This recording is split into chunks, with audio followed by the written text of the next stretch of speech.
Magandang umaga po sa inyong lahat.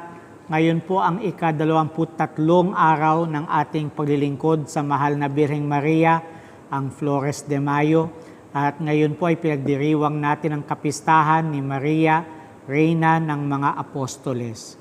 Actually, ang pinagdedebatihan yan ngayon, kailan ba talaga yung kapistahan ng Reyna ng mga Apostoles? Well, ang kapistahan niya ay Sabado pagkatapos ng pag-akyat ng ating Panginoong Hesus sa langit. Well, para dun sa mga bukas pa magse-celebrate ng Ascension, di yung Sabado na next week, next Saturday. Pero ang tanong, kailan ba umakyat si Jesus sa langit? Umakyat si Jesus sa langit sa ika-4 na pong araw, okay, na pinagdiwang natin nung nakaraang Huwebes. At ngayon ang Sabado, pagkatapos ng Huwebes ng pag-akyat, kaya ngayon ay ang kapistahan ni Maria na Reyna ng mga Apostoles. Okay? So, dahil ngayon ay ang ika-23 araw ng ating Flores de Mayo, okay, naialay na natin yung isang bahagi ng banal na rosaryo bilang unang bulaklak na alay sa mahal na Birhen. Ngayon naman, tignan natin yung pangalawa o yung pangalawang bulaklak o yung assignment natin sa araw na ito. Sabi dito ay, patain o pigiling makaitlo ang sariling kalooban o kaibigan na ihain sa mahal na Birheng ang naturang pagpatay o pagpigil sa sariling kalooban. Anong ibig sabihin nun? Well, not my will. Okay? So self-denial, ang hinihingi natin, ang hinihinging assignment sa atin ay 3 acts of self-denial sa maghapong ito. Okay? Self-denial. Yung pagpigil sa sariling kalooban. 3 ulit. Okay? Tatlong pagpipigil sa sariling kalooban para ito ay maialay sa mahal na Birheng Maria. So 3 acts of self-denial for the day. Bahala kayo kung anong self-denial yon.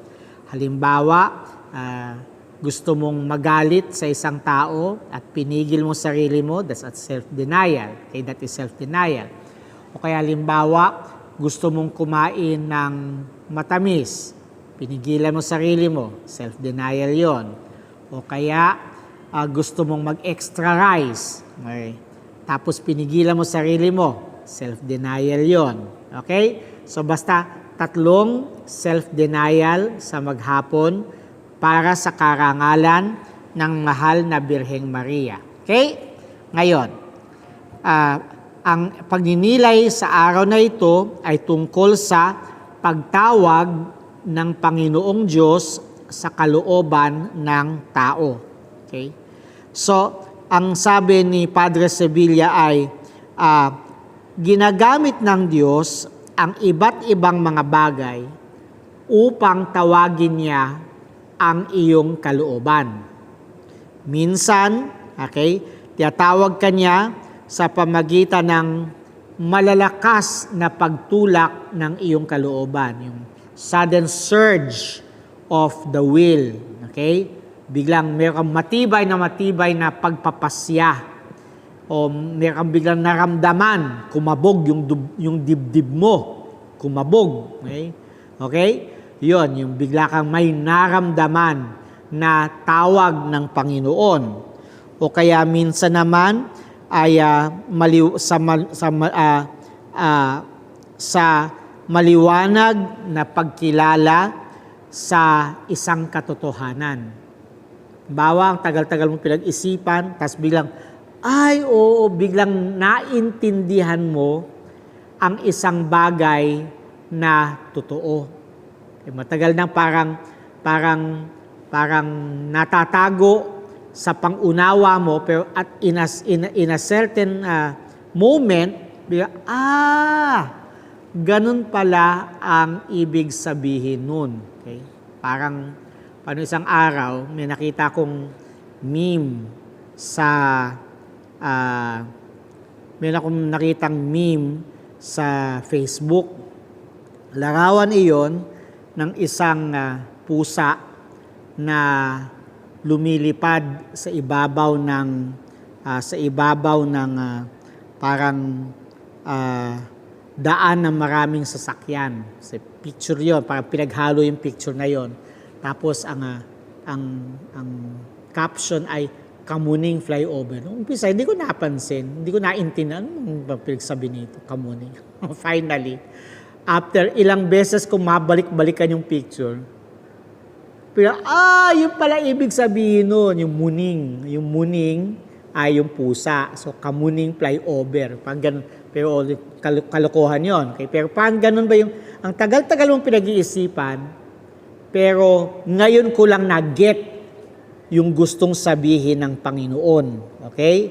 O minsan naman, ginagamit ng Panginoon, tinatawag ka ng Panginoon sa pamagitan ng mga aral o hatol ng isang kaibigan o kaya babala at aral ng isang mabait na pari na nakinig sa iyong kumpisal o minsan sa pamagitan o paraan ng kahirapan at sakunang ipinadadala sa lahat. Okay? Halimbawa, itong pandemic na ito, sama-sama tayong naghihirap dito, sama-sama tayong nagdurusa, di ba? Kakaibang pagdurusa talaga ang dulot ng pandemic na COVID-19 sa buong mundo. Pero ilan sa atin ang nag-get yung mensahe ng pandemic na pinababalik tayong lahat sa Panginoon? Diba? Sama-sama tayo naghihirap sa pandemic, pero noong nag-GCQ yung iba, balik na naman sa dati. Pollute the air again. Okay. Balik naman sa dati, mall again. Diba, hindi natin na-get na yung pandemic na ito ay dapat ituring nating tawag ng Diyos para bumalik sa Kanya. O minsan naman, halimbawa, bigla kang na-aksidente. Pag-wake up call sa'yo yun. Ay, teka, matagal-tagal na akong nawalay sa Panginoon. Dapat naisip natin yon. Okay? Kaya naman, sa pamagitan ng mga aral, ng mga nangangaral, yung mga nag-i-explain ng mabuting balita ng Panginoon, nakikinig kayo sa isang sermon, yun, yung sermon na yon ay panawagan ng Diyos sa iyo na magbalik loob ka sa Kanya.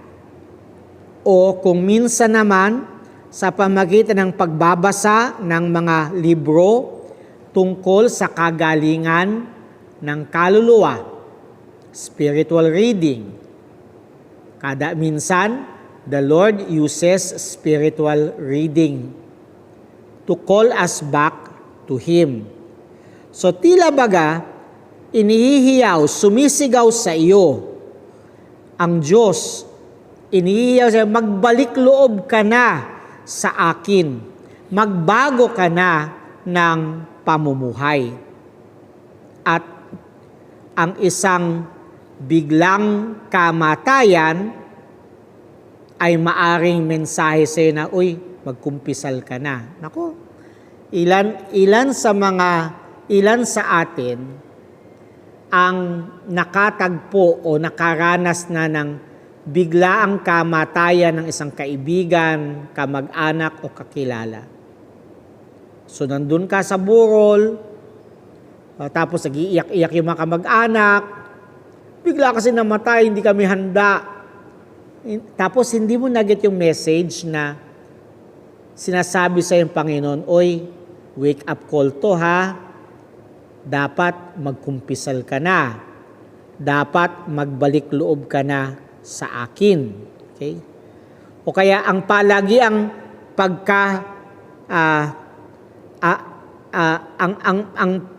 palagiang pagkabalisa na nararamdaman mo, medyo di mo alam bakit bigla kang natatakot, nababalisa ka, you begin to worry, ay nagsasabi sa iyo na iwan mo na ang bisyong iyan o ang masamang bagay na nakasanayan mo na.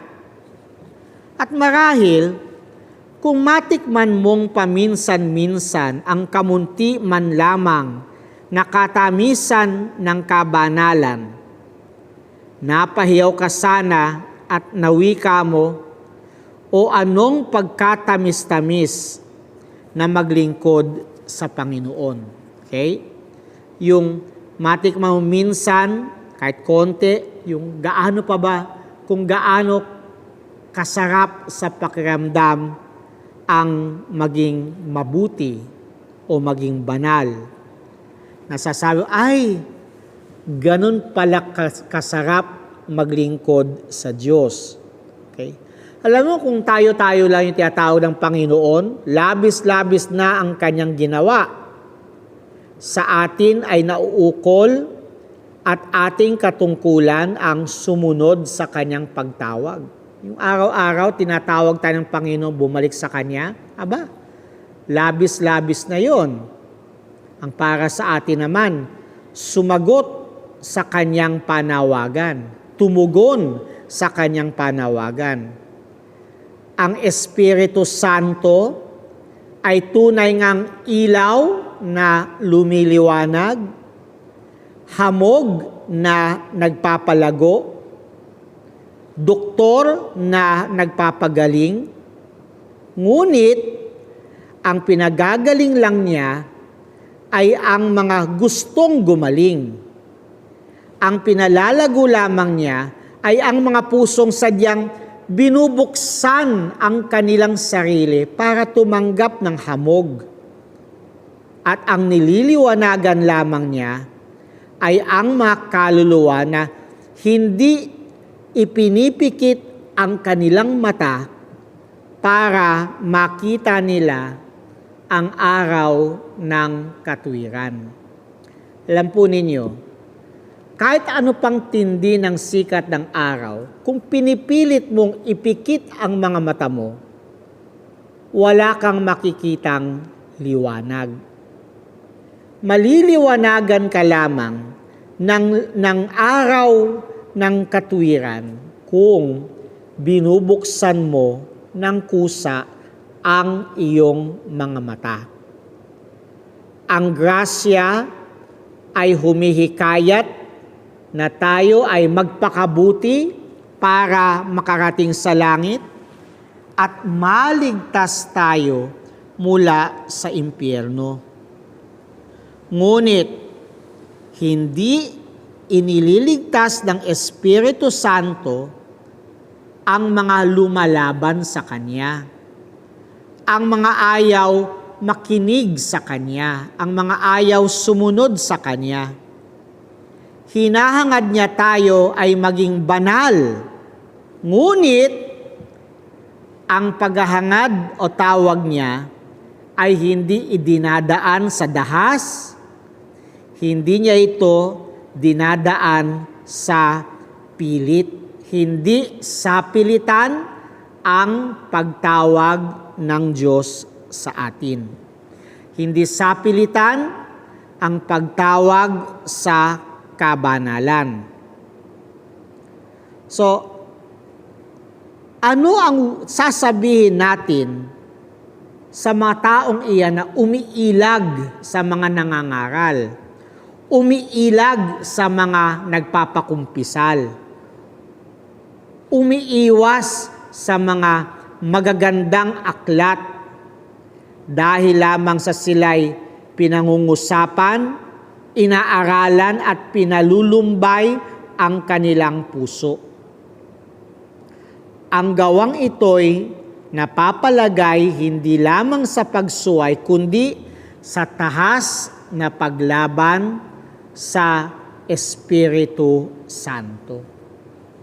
Yung umiiwas sa mga pangangaral, yung mga umiiwas sa kumpisal, yung mga ayaw magbasa ng mga mabubuting aklat. Ito ay hindi lamang pagsuway, kundi tahasang paglaban sa Espiritu Santo. Why? Because we refuse the grace of conversion. Tinatanggihan natin ang panawagan ng Diyos Espiritu Santo. Tinatawag tayo ng Diyos at sa aba natin, kawawa tayo kung hindi natin sagutin, tugunan ang kanyang pagtawag. Iba, sa Ebanghelyo, agad-agad tumindig si San Mateo at sumunod kay Jesus noong narinig niyang tinatawag siya ng Panginoon. Si San Pedro naman, sa isang titig ng ating Panginoong Jesus, lumuha siya ng mapait, umiyak, nagsising masakit noong itinatuwa niya ang Panginoon ng 3 ulit bago tumilaok ang manok. Umiyak ng umiyak itong si Pedro at nagsisi. Pero tingnan mo si Judas Iscariote, kahit ano pang magaling na aral at sabi, at kahit ano pang kagandahan ng loob ang ipinakita sa kanya ng Panginoon. Ano kagandang loob yun, Father? Di ba? Sa kanya inabot ni Jesus ang tinapay sa huling hapunan. Pinayagan niya si Judas na makisawsaw sa kanya habang sila'y kumakain ng huling hapunan. Pero sa kabila ng lahat ng iyon, hindi lumambot ang kanyang puso. At ano ang naging kapalaran ni Judas Iscariote? Siya'y namatay ng kalagim-lagim at kahambal-hambal na kamatayan. At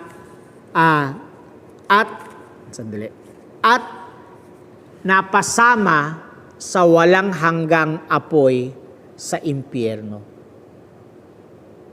Kaya nga, ang unang pagtawag sa iyo ng Diyos na iyong binaliwala, isinantabi, o kaya ang nararamdaman mo ngayon sa oras na ito, pwedeng yan na ang hulit katapusang biyayang talagang ipinagkakaloob sa iyo ng Panginoong Diyos. At kung ikaw ay tiyatawag ng Diyos sa isang estado o kalagayan at hindi mo agad sagutin ng oo, dahil marahil hindi ka niya tatawagin pang muli. At ano kaya ang iyong kahihinatnan?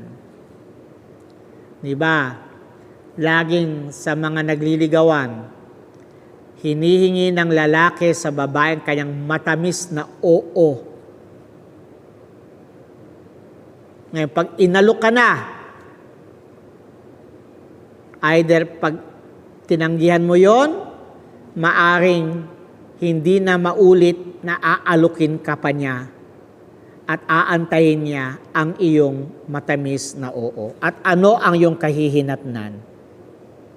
Ang yayakapin mo ay ang itinuro sa iyo ng iyong sarili. At ano ang kasasapitan mo? Inaksaya mo ang pagkakataong akuin ang buhay na walang hanggan. Kaya nga, di ba, nasabi ko sa inyo ito noon, di ba? If today you hear the voice of the Lord, harden not your heart. Kung ngayon mo narinig ang tinig ng Panginoon, huwag ka nang magmatigas pa. Huwag ka nang magmatigas pa ng kalooban. Umuo ka na at sundin siya kaagad-agad. Tulad ng ginawa ni Pedro at ni Andres, tulad ng ginawa ni Juan at Santiago, tulad ng ginawa ni San Mateo, tulad ng ginawa ng mahal na birhen. Sa unang alok pa lamang ng Diyos, ang naging tugon ng mahal na birhen ay, "Ako ang alipin ng Panginoon. Maganap nawa sa akin ayon sa wika mo."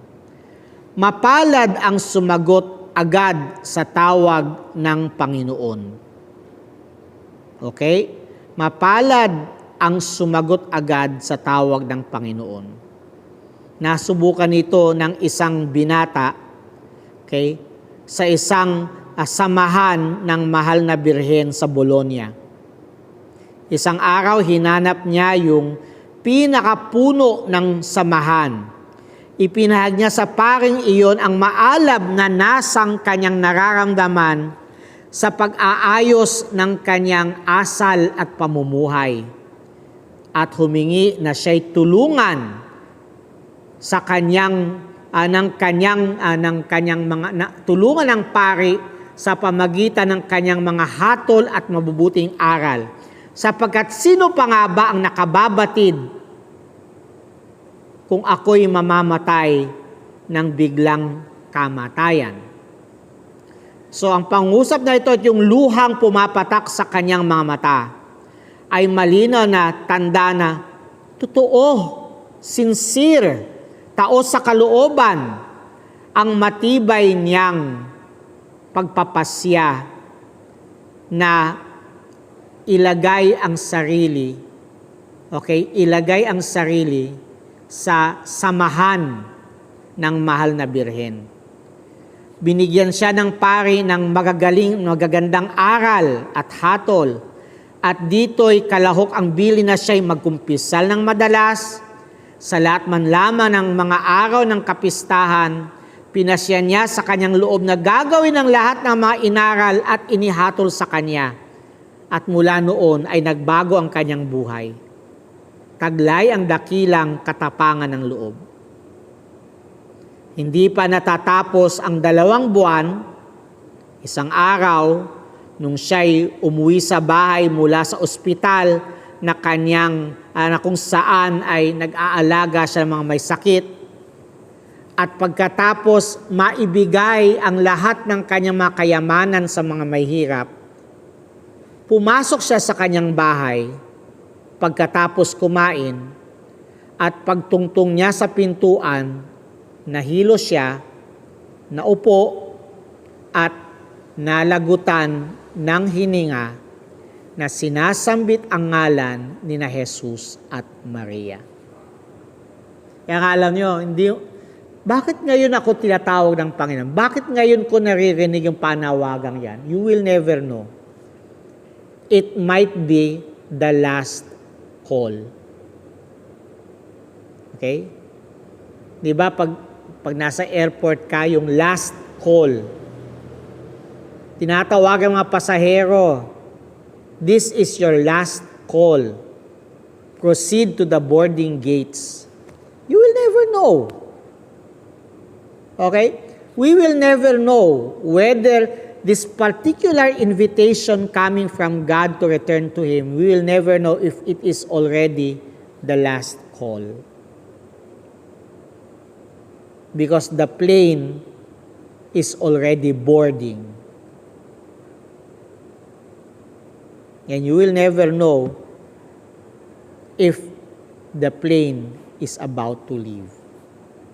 Kaya ang handog natin sa araw na ito, kung ikaw ay mamatay ngayon, anong bagay ang ipagkakasakit o ipaghihirap ng iyong kalooban?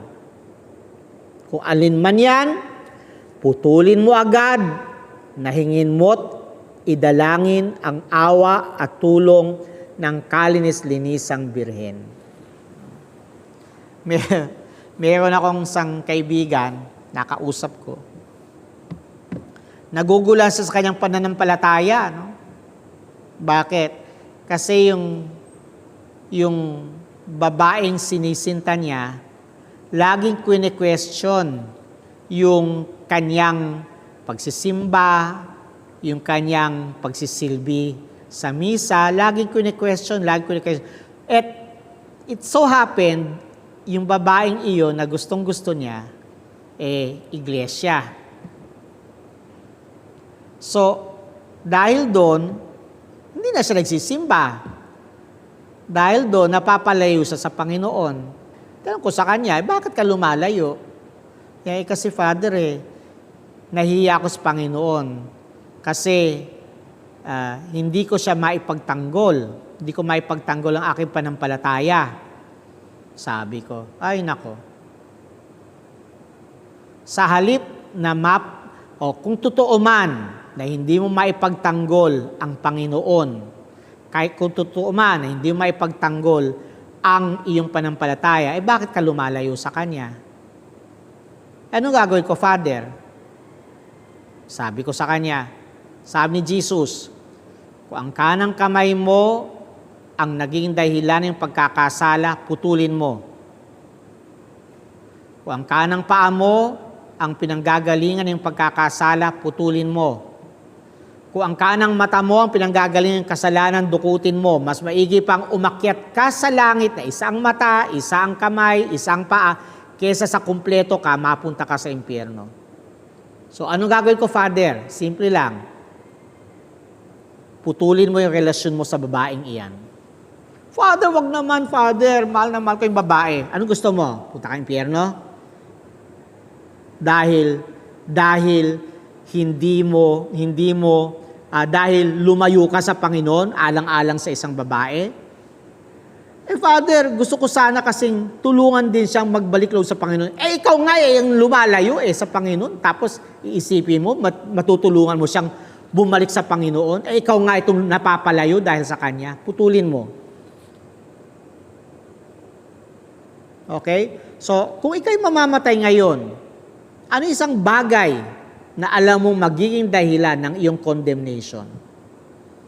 If you have identified it, then right now, cut it off.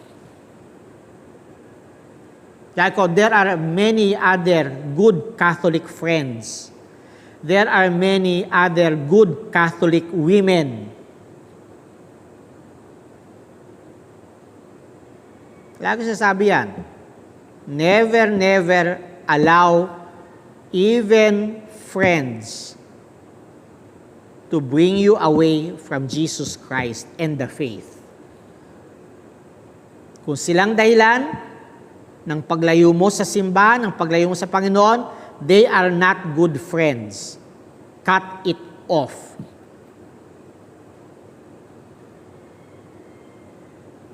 Father, mahal ko Kung mahal mo isang tao, hindi mo siya kakalad ka rin patungong impyerno. Okay? Kung mahal mo isang tao, hindi mo siya kakalad ka rin patungong impyerno. Kinakaladkad ka palayo sa Panginoon, sa tingin mo mahal ka ng taong iyon? Hindi. Okay? So yun na. Ano ang isang bagay na ipaghihirap ng kalooban kung ikaw ay mamamatay ngayon? Once you have identified it, putulin mo agad. At hingin mo ang dalangin, ang awa, at tulong ng kalinis-linisang Birhen. Hakulatorya sa araw na to, Doce me Domina, facere voluntatem tuam. Ituro mo po sa akin, mahal na Birhen, Senyora, na magawa ko ang iyong kalooban. Doce me Domina, facere voluntatem tuam. Let us pray. In the name of the Father, and the Son, and the Holy Spirit. Amen. O Mary, you shine continuously on our journey as a sign of salvation and hope. We entrust ourselves to you, O health of the sick, who at the foot of the cross were united with Jesus' suffering and preserved in your faith. Protectress of the Roman people, you know our needs, and we know that you will provide, so that as at Cana in Galilee, joy and celebration may return after this time of trial. Help us, Mother of Divine Love, to conform ourselves to the will of the Father, to do what Jesus tells us. For He took upon Himself our suffering and burdened Himself with our sorrows to bring us through the cross to the joy of the resurrection. Amen. We fly to Thy patronage, O Holy Mother of God, despise at our petitions and our necessities, but ever deliver us always from every danger, O glorious and blessed Virgin Mary. The Lord be with you.